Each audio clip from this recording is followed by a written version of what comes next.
Team reveal ng Magpasikat 2024 anniversary special ng It's Showtime. Nangyari na kanina. Sian Lim, naging usap-usapan muli sa social media. Janine Gutierrez, inulan ng batiko sa mga fans ni Paolo Avellino. Tara, usap ulit tayo.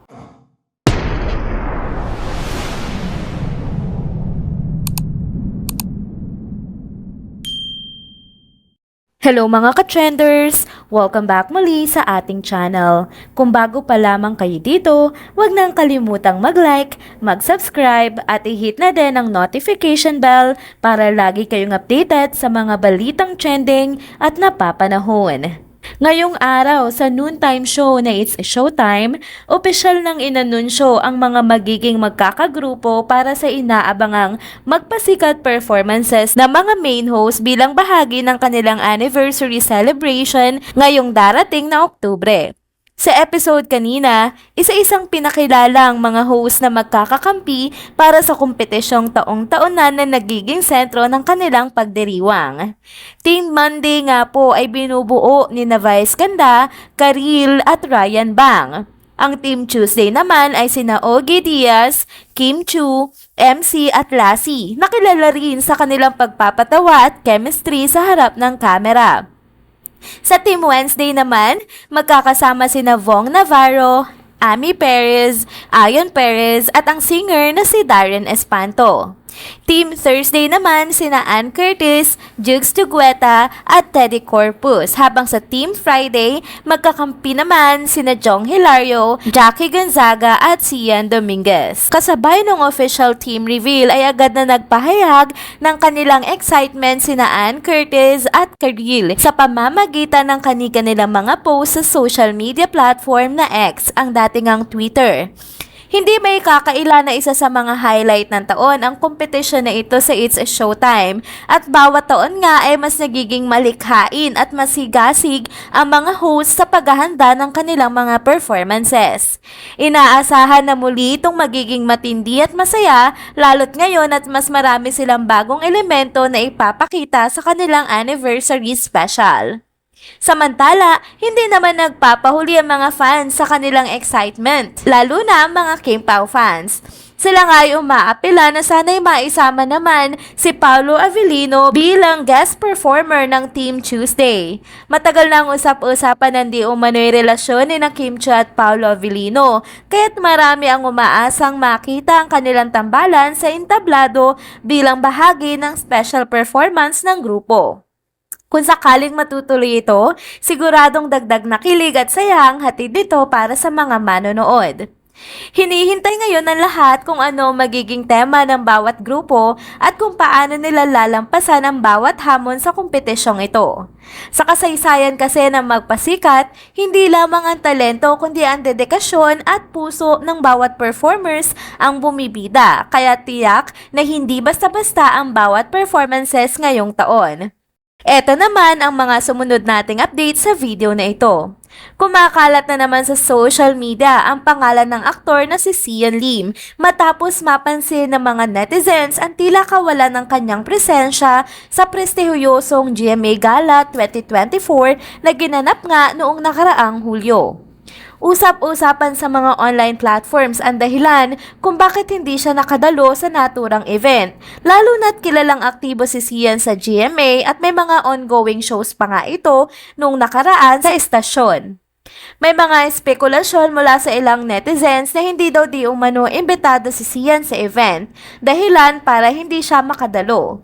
Bagamat walang opisyal na pahayag mula sa kampo ng aktor o ng GMA Network tungkol sa isyong ito, maraming fans ang nagtataka at nagtatanong kung ano nga ba ang totoong dahilan sa likod ng kanyang absence.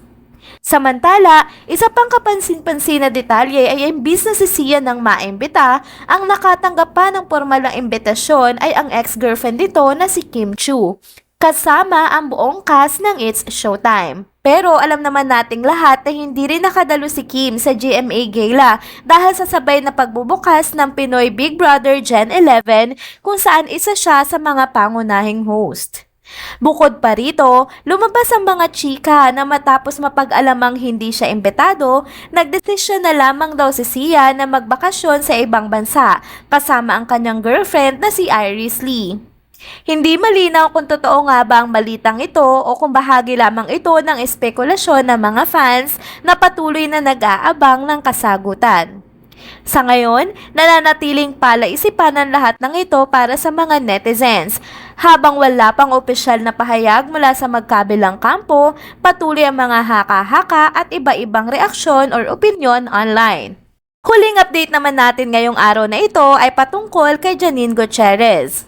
Naging sentro muli ng kontrobersya si Janine Gutierrez matapos nga siyang umani ng tinding batikos mula sa mga tagahanga ng kapamilya actor na si Paolo Avellino. Nagugatan lahat ng magsimula ang mga usap-usapan sa social media, kasunod na naging sagot ni Janine sa isang mainit na tanong sa isang press conference. Ang naturang press conference ay bahagi nga ng promo para sa kanilang bagong teleserye sa ABS-CBN, kung saan makakasama niya dito sina Jericho Rosales at Jody Santa Maria. Ayon sa ilang source, hindi maiwasang pag-usapan ng mga personal na issue ng mga ito, lalo pat matagal lang napapabalita ang may relasyon ng dalawa matapos nilang magkasama sa ilang proyekto, kabilang na nga ang isang hit teleserye at isa pang kumita din na film. Naging highlight ng press ko ng tanong kung si Janine ba ay naghabol na para sa isang lalaki sa ngalan ng pag-ibig. Sa halip na magpaapekto, derechahan at puno ng tapang na sinagot ito ng aktres na hindi. Ang simpleng tugon ni Janine, bago ito nagbigay ng mas malalim na pahayag na umani din ng reaksyon mula sa maraming netizens. Anya, if you don't want to be with me, then you don't deserve me. Ang matapang niyang sagot na siyang naging dahilan para mag-trending ito sa iba't ibang social media platforms. Dahil dito, maraming fans ni Paolo Avellino ang na-offend at hindi natuwa sa kanyang pahayag. Sinasabing tila ba etsapwera nito ang kanilang idolo. Umani na negative na comments si Janine mula sa loyal fans ni Paolo na karamihan ay ipinagtanggol ang aktor. Sinasabing hindi siya nararapat tumanggap ng ganoong klaseng statement mula sa isang dating katrabaho. Samantala, maaalala rin na nagkaroon ng mas malaking ingay si Janine sa showbiz world matapos ngang makumpirma ni Jericho Rosales na sila ni Janine ay nasa exclusively dating stage na. Hindi naman ito tinanggi ni Janine, bagkus nagpasalamat siya sa mga suporta ng kanyang fans at ipinahayag na masaya siya kung nasaan siya ngayon. Habang patuloy ang issue sa pagitan ng mga fans ni Paolo Avellino at Janine Gutierrez, ang dalawa ay nananatiling tahimik at professional sa kanilang mga proyekto. Sa kabila ng lahat, patuloy na inaabangan ng mga tagahanga ang kanilang mga bagong show at kung ano-ano pa ang mga susunod na kabanata sa kanilang mga karera at buhay pag-ibig. And that's it mga ka-trenders, dito na po muna nagtatapos ang ating isa na namang trending video update. Salamat sa inyong pagsubaybay at pagsama sa akin hanggang sa dulo ng video na ito. Pero bago kayo umalis, huwag niyo pong kalimutang mag-like, mag-subscribe at i-hit na din ang notification bell para lagi kayong updated sa mga balitang trending at napapanahon.